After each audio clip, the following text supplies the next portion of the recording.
우리 생각보다, 기대보다 잘하고 왔지요. 예, 처음 첫술에 베풀을 수는 없지만 이것이 또 출발점이 되고 또 발판이 되어서 우리 교회가 더 하나님 나라를 위해서 귀하게 쓰임받게 될 줄로 믿습니다. 오늘 본문의 말씀은 사도행전의 마지막 말씀입니다.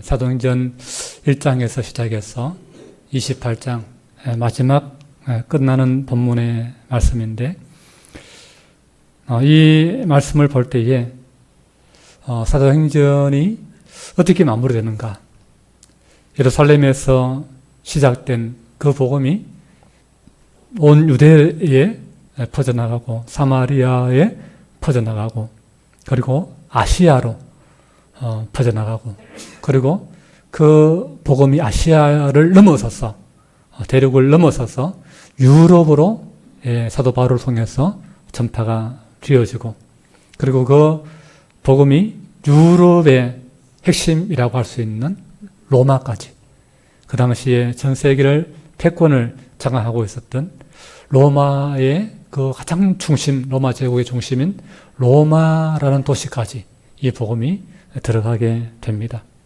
그런데 사실 오늘 이 복음이 로마의 사도 바울을 통해서 들어가게 되는 모습은 그렇게 화려하지 않습니다. 그렇게 영광스럽지도 않습니다. 그렇게 대단한 모습도 아닙니다. 왜냐하면 사도 바울은 참 위대한 하나님의 사도이고 예수님의 사도이고 또 선교사이지만, 그러나 사도 바울은 지금 유대인들의 박해와 핍박과 시기와 미움을 받아서 그들이 바울을 죽여야 되겠다 라고 하는 그러한 살해 협박 속에서 또 고소와 고발 가운데에 지금 사도 바울은 재판을 받는 그런 상황이 되었습니다. 그렇게 예루살렘에서 시작된 그 재판이 사도 바울이 나는 로마 황제에게로 가서 재판을 받겠다, 나는 로마 시민권자다, 그렇게 재판을 로마 황제에게 요청했기 때문에 시민권자의 그 권리를 가지고 로마로 향하게 된 것입니다. 이것이 바로 사도 바울의 어떻게 보면은 4차 선교 여행이다, 이렇게 이야기할 수도 있겠습니다. 마지막 선교 여행이 되는 거예요. 그것은 체포된 몸으로 그렇게 군병들의 어떤 그런 감시와 그러한 통제 속에서 로마로 향하게 되는 것입니다. 그런 가는 과정 속에서 배에서 복음을 전하고, 또 재판을 받는 과정에서 그 중간중간에 지역의 분봉 왕들을 만나면서 복음을 전하고, 그렇게 로마까지 왔습니다. 이 만약에 사도행전이 어떤 전기문이라고 한다면 아마 이 사도행전은 바울의 죽음으로써 이 사도행전을 마무리했을 것입니다. 그러나 오늘 본문의 말씀 우리가 읽어보면 이 사도행전의 마무리는 사도 바울의 죽음으로 끝나지 않습니다. 사도행전의 마무리는 사도 바울이 로마에 도착해서 하나님 나라를 전파하였다. 그가 가택연금되어서 머무는 셋집에서 조금은 그 안에서 사람을 만날 수 있고 사람을 초대할 수 있고 왕래할 수 있는, 바울은 못 나가지만 다른 사람은 들어올 수 있는 그런 상황에서 유대인들을 초대하고 믿지 않는 사람들을 초대해서 거기서 복음을 전했던 그 이야기로 오늘 본문의 사도행전은 마무리되고 있습니다. 그래서 이 사도행전의 이 주제는 바울이 아니고 하나님의 나라가 바로 주제입니다. 사도행전의 마지막 결론이 바울의 개인 이야기를 말하는 것이 아니에요. 복음이 그 세상의 중심이었던 로마에까지 도달하게 되었다라고 하는 하나님 나라의 그 확장이 바로 이 사도행전의 주제다, 사도행전의 중심이다 라고 하는 것입니다. 사도행전의 주인공은 사도 바울이 아니고 바로 하나님의 복음이다 라고 하는 것을 사도행전은 힘있게 우리에게 말씀해 주고 있습니다. 그래서 비록 바울이 체포되었지만, 그리고 통제받고 핍박 가운데 놓여졌지만, 재판 가운데 결국 마지막에 순교의 길을 걷게 될 것이지만, 그러나 사도행전은 바울의 실패로 끝났다라고 말씀하지 않고 있습니다. 오히려 이 사도행전은 사도행전을 기록한 누가 의사는 이 사도행전을 하나님 나라의 확장, 하나님의 나라의 승리로 우리에게 보여주고 있습니다.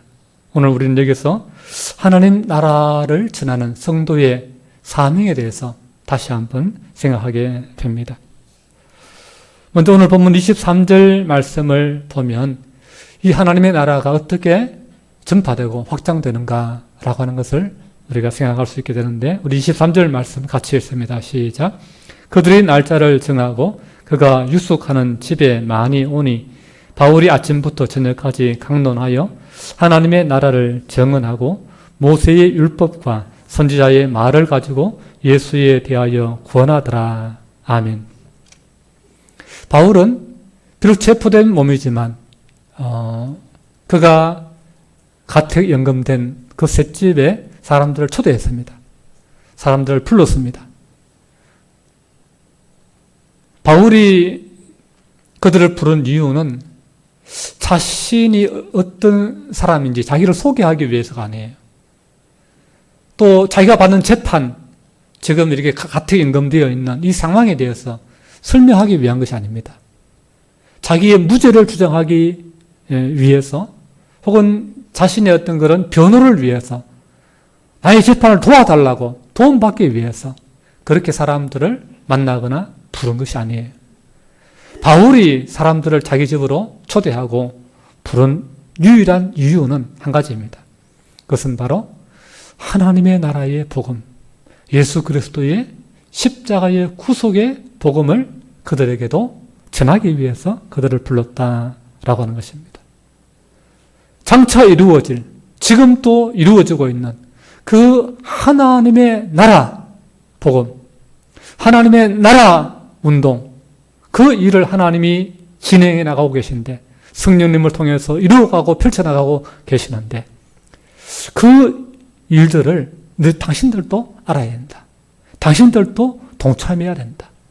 당신들에게도 하나님의 이 은혜가 전해지기를 원한다.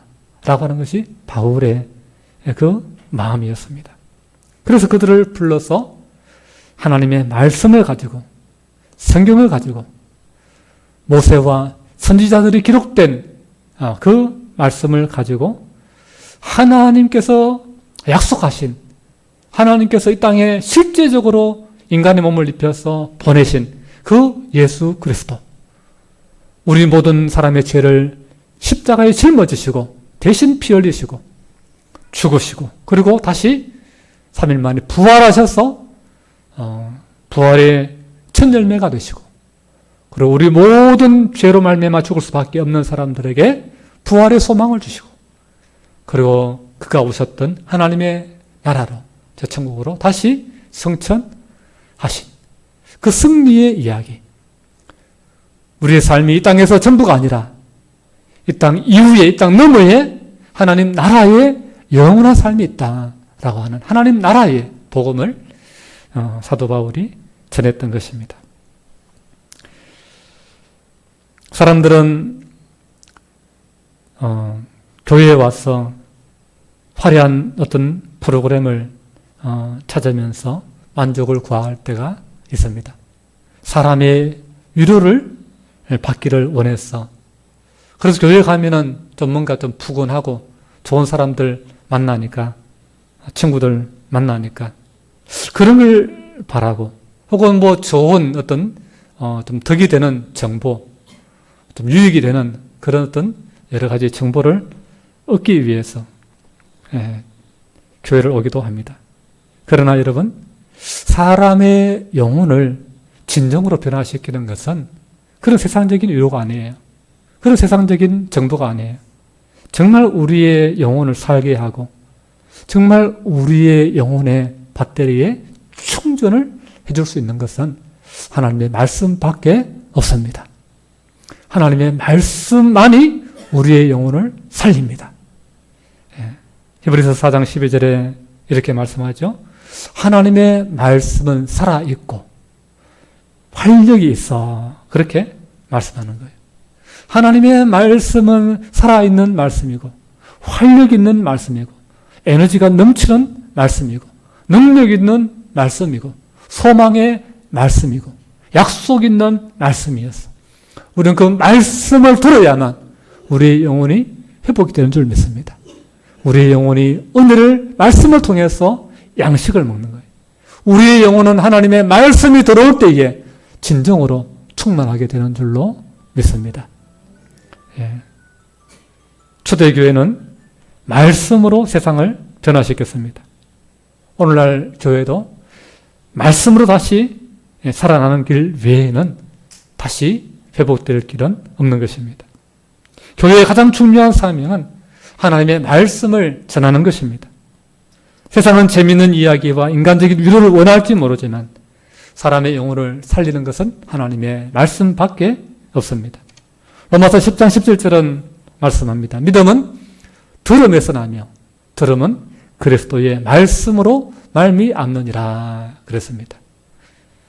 우리가 말씀을 들어야 우리 마음 가운데 세상에 그 거짓된 정보들이 다 빠져나가고 씻겨지고 하나님의 말씀이 내 안에 새롭게 역사해서 우리의 닫혀있던 우리의 어두워졌던 그 마음에 밝은 빛이 비추어지고 진리의 빛으로 말미암아 우리의 마음이 새로워지고 우리의 마음 가운데 없던 믿음들이 생겨나게 되는 줄로 믿습니다. 말씀을 들을 때 믿음이 생기는 거예요. 그리고 그 말씀은 그리스도에 관한 말씀이 바로 우리를 살게 하는 말씀이다 라고 하는 것입니다. 어느 시골교회에 연세 많은 집사님이 계셨습니다. 이분은 옛날에 공부를 학교를 잘 못 다니셔서 글도 잘 모르시고 또 옛날에 여자들 잘 교육도 안 시키다 보니 특별한 재능도 없었습니다. 근데 평생 이분이 놓지 않고 했던 일이 하나 있습니다. 그것은 바로 교회에서 들은 성경 이야기를 사람들에게 전하는 거예요. 예수를 전하는 거예요. 그래서 버스를 타도 옆자리에 예수 믿으세요 사람들에게 복음을 전하고 시장에 가서도 예수님이 우리를 구원하기 위해서 이 땅에 오셨습니다. 예수님 믿으면 예수님이 당신의 마음의 평안을 줍니다. 예수님이 우리 죽을 인생을 다시 살려서 천국에 들어가게 하십니다. 그렇게 계속해서 예수님을 믿으라고 그렇게 전거했습니다. 근데 사람들은 그 할머니가 공부도 좀 못했고 그리고 글도 잘 모르고 그러니 많이 무시했습니다. 아무도 그 할머니 말에 귀를 기울이지 않았습니다. 그러나 수십 년이 지난 후에 그 마을에서 예수 믿게 된 사람들이 하나둘 생기기 시작했습니다. 근데 그 사람들 교회에 와서 하는 그 이야기가 간증이 뭐냐면 내가 어떻게 교회에 오게 되었나. 그 할머니가 전해준 그 한마디가 처음에는 무시했는데 그걸 계속해서 시장에서도 듣고 버스에서도 듣고 길에서도 듣고 하다 보니까 이상하게 그 말이 누워도 기억이 나고 걸어가도 기억이 나고 힘들 때는 더 기억이 나고 그래서 나도 교회 나와야 되겠다. 나도 저 할머니 믿는 예수 믿어야 되겠다. 이렇게 해서 믿게 되었다라고 간증을 했습니다. 여러분 하나님의 나라는 화려한 능력이나 어떤 우리가 가지고 있는 재능에서 임하지 않습니다. 하나님의 말씀의 씨앗을 심는 그 사람을 통해서 하나님의 나라는 확장되는 거예요. 하나님의 나라의 열매는 맺혀지게 되는 것입니다. 사랑하는 성도 여러분, 우리는 얼마나 말씀을 전하며 살아가고 있습니까? 가정에서, 직장에서, 그리고 사회생활 속에서 하나님의 말씀을 나누는 사람, 하나님의 말씀을 전하는 사람이 되어야 될 줄로 믿습니다. 두 번째 우리가 오늘 말씀을 통해서 깨닫는 것은 하나님의 나라는 핍박 속에서도 때로는 거절 속에서도 멈추지 않는다라고 하는 것입니다. 오늘 본문 24절, 25절에 보면 어떤 사람은 바울의 그 복음을 듣고 믿는 사람이 있는가 하면 어떤 사람은 믿지 아니했다, 거절했다 그런 기록을 보게 됩니다. 복음을 전하면 모두가 다 좋은 내용이니까 정말 소중한 너무나 생명의 말씀이니까 그걸 환영하고 기뻐하고 그걸 다 믿을 것 같지만 그러나 현실은 그렇지 않습니다. 그렇게 위대한 사도인 그렇게 능력 많은 사도 바울이 복음을 전해서도 거절하는 사람들이 대반이었습니다. 하지만 유대인의 그 거절은 결코 복음의 실패가 아니었습니다. 28절 말씀을 보십시오. 28절 말씀 같이 읽습니다. 시작. 그런즉 하나님의 이 구원이 이방인에게로 보내어진 줄 알라. 그들은 그것을 들으리라 하더라. 아멘. 유대인의 거절이 결코 복음의 중단이나 혹은 복음의 실패가 아니다라고 하는 거예요. 유대인들이 복음을 거부함으로 말미암아 복음이 이방인들에게 유대인이 아닌 성경이 없었던 하나님을 몰랐던 우상을 섬기고 미신을 섬겼던 하나님의 백성과는 전혀 거리가 먼 마귀의 종로로 사던 마귀의 자녀로 살아가던 그들에게 하나님의 이 축복의 복음이 이 놀라운 은혜의 복음이 전파되게 되었다라고 하는 것입니다. 오히려 복음이 세계로 확장하는 계기가 되었다라고 하는 것입니다. 사실 이 흐름이 사도행전 전체의 흐름이 복음을 전합니다. 복음을 전하면 아주 소수의 사람이 믿습니다. 어떤 데는 하루 종일 복음 전하는데 한 명도 안 믿을 때가 있고 일주일 내내 전하는데 겨우 여자 한 명 믿을 때도 있습니다. 그리고 그 반대로 더 많은 사람들이 그걸 반대하고 심지어 사도 바울을 향해서 돌을 들고 사도 바울을 죽이겠다.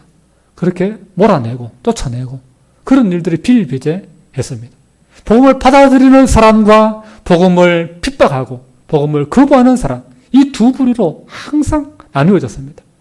사도 바울은 한 곳에서 그랬기 때문에 오래 복음을 전할 수가 없었습니다. 조금 복음을 전해서 믿는 사람이 한둘 생기면 벌떼처럼 일어나가지고 그걸 반대하는 사람이 사도 바울을 위협했기 때문에 다른 곳으로 옮기고 또 그곳에서 복음을 전하다가 또 옮기고 계속해서 사도행전의 이야기는 복음을 받아들이는 사람의 이야기와 복음을 반대하고 핍박하는 사람의 이야기가 계속해서 반복되고 있는 것입니다. 오늘 우리도 복음을 전하다 보면은 거절당할 수 있습니다. 이것을 여러분 이상하게 생각하지 말아야 됩니다. 여러분 억울하게 생각하지 말아야 됩니다. 이것은 사도행전 때부터 있었던 바울이 처음 복음을 전할 때부터 지금까지 있었던 일상적인 일입니다. 아주 그냥 평범한 당연한 일입니다. 우리가 복음 전할 때에 사람들로부터 무시당할 수 있습니다. 때로는 조롱당할 수도 있습니다. 그러나 낙심해서는 안 됩니다. 복음은 언제나 모든 사람들에게 환영받았던 메시지가 아닙니다. 십자가는 세상과 충돌하는 메시지입니다. 여러분, 세상이 세상과 타협하는 메시지가 아니기 때문에 그런 거예요. 세상을 지지하고 세상을 막 이렇게 옹호하는 메시지가 아니기 때문입니다. 오히려 세상을 부정하는 메시지가 복음이기 때문에 그렇습니다. 미신 믿으면 안 됩니다. 우상 믿으면 안 됩니다. 여러분이 믿고 있는 신은 여러분을 구원할 수 없습니다. 여러분은 마귀의 종로로 돼서는 안 됩니다.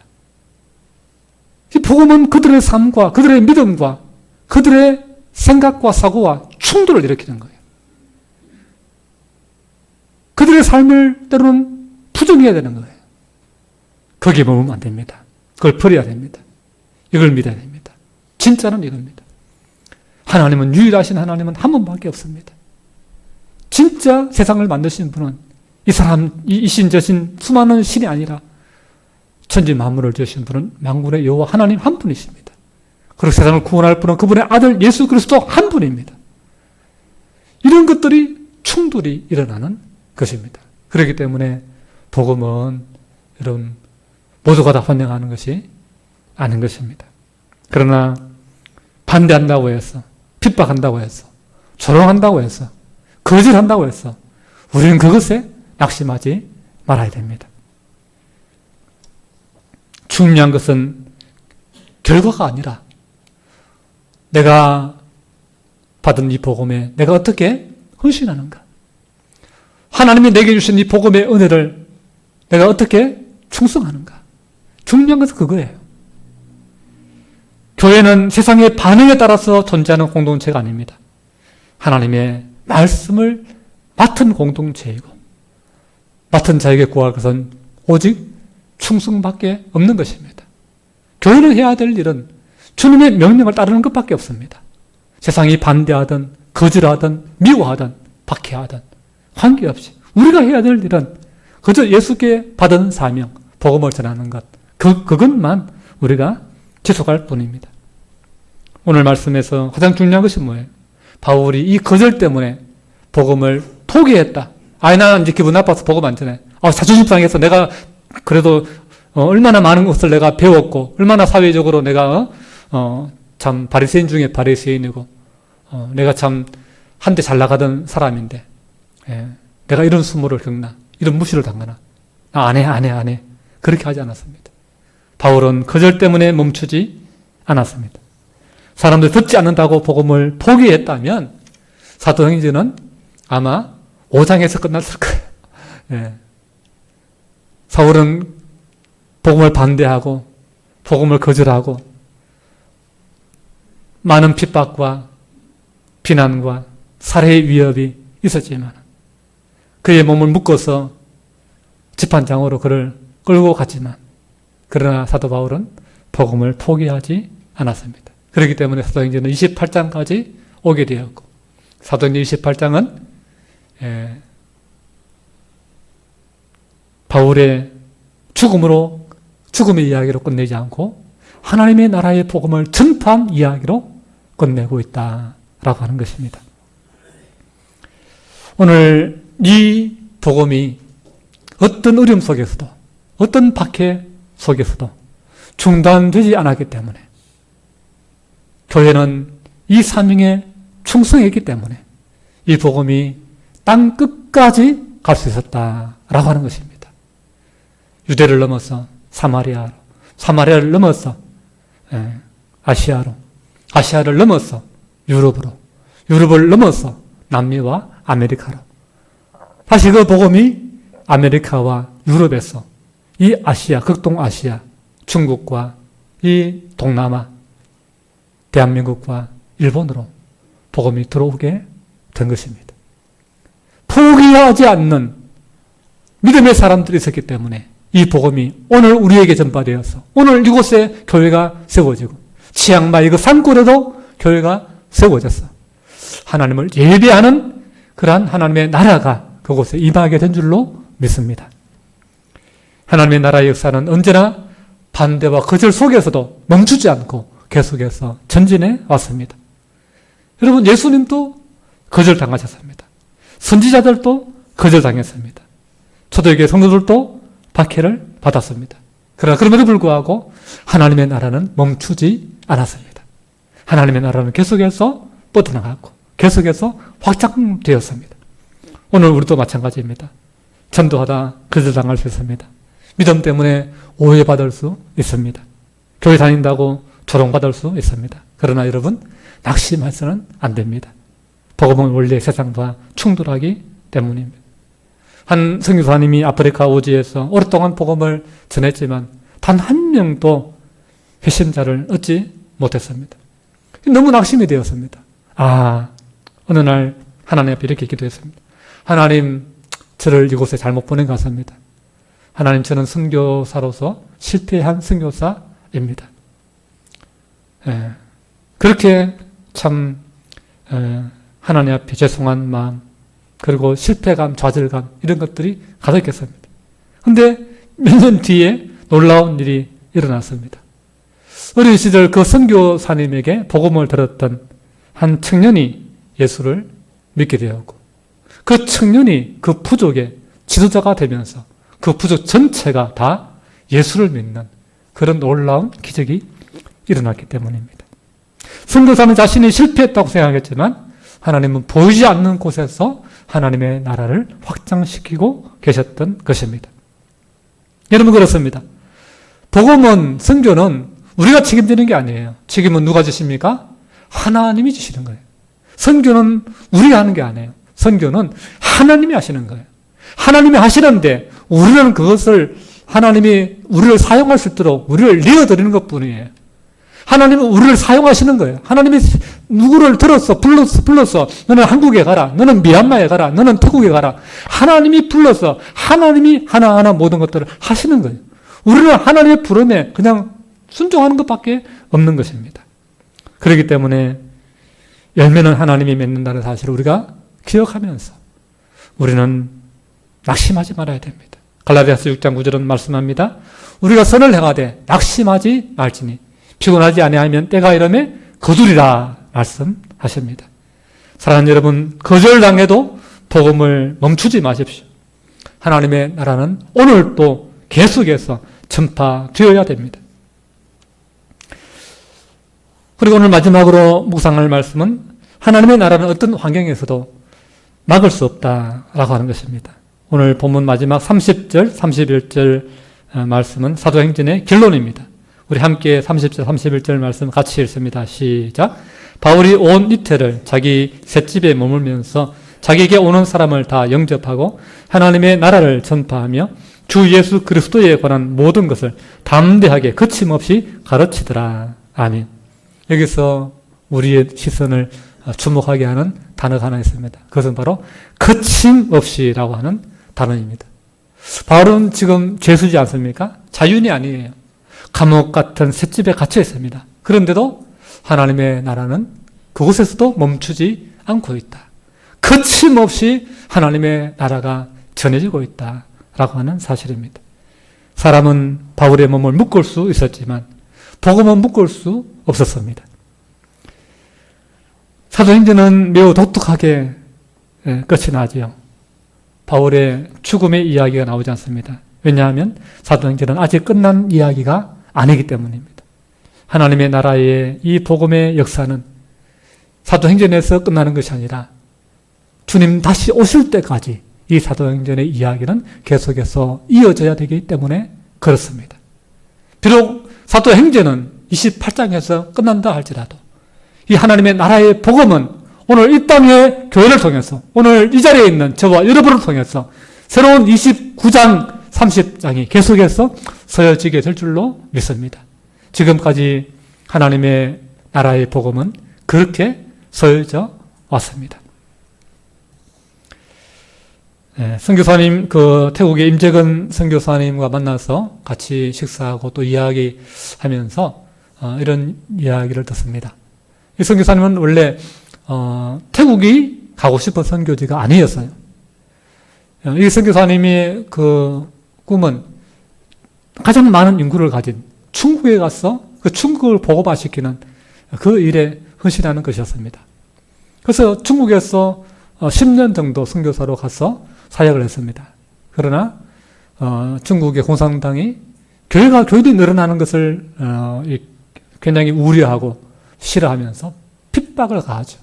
그래서 중국 정부가 허락한, 공산당이 허락한 3자 교회 외에 모든 가정교회를 박해하기 시작했습니다.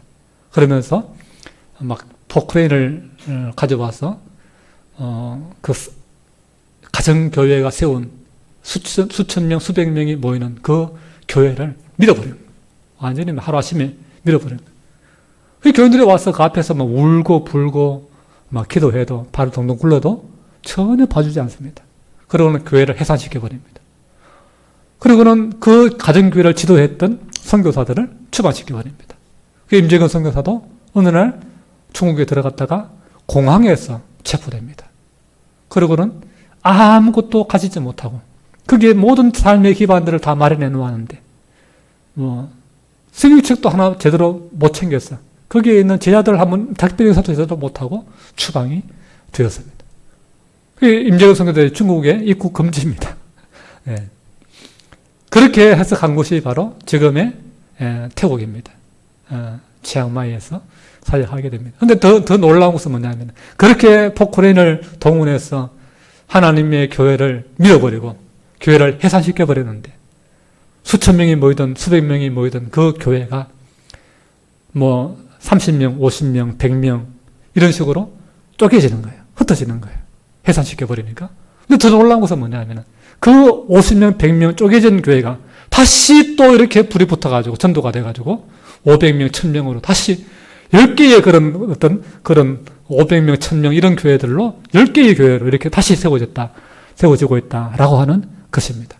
그래서 지금 공산당 그 당원 수가 1억 명이 좀 넘는데, 지금 중국의 크리스찬들이, 기독교 인구가 오히려 공산당의 인구를 더 넘어섰다라고 하는 그런 소식이 있습니다.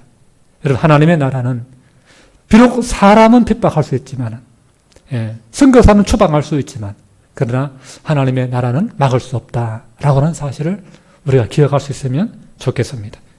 복음은 멈추지 않습니다. 빌립보 감옥에서도 찬양은 울려 퍼졌고 그 간수가 예수를 믿었습니다. 바울을 체포했지만 복음은 멈추지 않았고, 심지어 순교의 자리에서도 복음은 퍼져 나갔습니다. 이 땅에 우리나라에 들어온 복음도 순교하신 선교사님들에 의해서 이 땅에 복음의 열매들이 꼽혀지고 열매가 맺게 되었습니다. 오늘 우리의 현실이 어렵다고 해서 하나님의 나라가 멈추는 것은 아닙니다. 경제가 어려워도, 세상은 점점 악해져 가도, 마귀가 교회를 흔들고 시험하고 위협해도 하나님의 나라는 계속해서 확장됩니다. 사랑하는 여러분, 그러니 오늘 우리는 환경을 바라보면서 낙심하는 사람들이 아니라 하나님 나라를 바라보며 믿음으로 전진한 사람이 되어야 될 줄로 믿습니다. 세상은 흔들려도 하나님의 나라는 흔들리지 않습니다. 환경은 변해도 복음은 변하지 않습니다. 그러므로 교회는 낙심하지 말아야 됩니다. 성도는 두려워하지 말아야 됩니다. 교회의 역사는 인간의 능력으로 유지된 것이 아닙니다. 하나님의 능력으로 유지된 것입니다. 하나님의 나라는 예수 그리스도께서 주인이시고 이끌어 가시고 통치하십니다. 예수님 말씀하셨습니다. 내가 이 반석 위에 내 교회를 세우리니 음부의 권세가 이기지 못하리라. 여러분, 사탄은 교회를 이길 수 없습니다. 세상은 교회를 이길 수 없습니다. 주님의 교회는 반드시 승리하게 될 줄로 믿습니다. 오늘 하나님의 나라의 이야기는 이제 이 땅에 세워진 오늘 우리를 통해서 계속되어지고 있고, 하나님은 그렇게 우리를 사용하시기를 원하십니다. 하나님 오늘 그 하나님의 나라의 위대한 복음의 역사 속에 오늘 우리를 부르고 계시고 우리를 하여금 충성하기를 명령하십니다. 여러분, 하나님의 나라를 위해서 담대하십시오. 다른 것 의지하지 마시고 말씀을 의지하십시오. 그리고 복음의 증인으로 담대하게 살아갈 수 있기를 바랍니다. 하나님께서 오늘 또 하나님의 나라를 당신이 직접 이루어 가실 것입니다.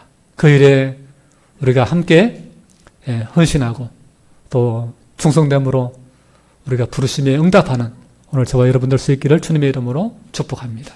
기도합니다. 좋으신 하나님 은혜를 감사합니다. 우리 교회를 이곳에 세워주시고 우리를 하나님의 몸된 교회로 불러주시며 하나님의 자녀 삼아주셔서 감사합니다. 우리가 받은 이 복음의 은혜, 하나님의 나라의 놀라운 그 은총을 우리만 갖고 끝내는 것이 아니라 우리 다음 세대에게로 전해줄 수 있도록 아직 믿지 않는 우리의 친구와 우리의 이웃들에게도 이 복음을 전할 수 있는 복음화의 사람, 복음에 헌신하는 충성된 하나님의 사람들 되도록 하나님 우리에게 믿음을 주시고 우리에게 주님을 향한 충성된 마음을 이 시간 부어 주시옵소서. 하나님의 나라가 우리 안동 명성교회를 통해서 더욱더 힘있게 전파되는데 쓰임받게 하여 주시옵소서. 귀하신 예수님 이름으로 기도하옵나이다. 아멘. 찬송가 536장 함께 찬양.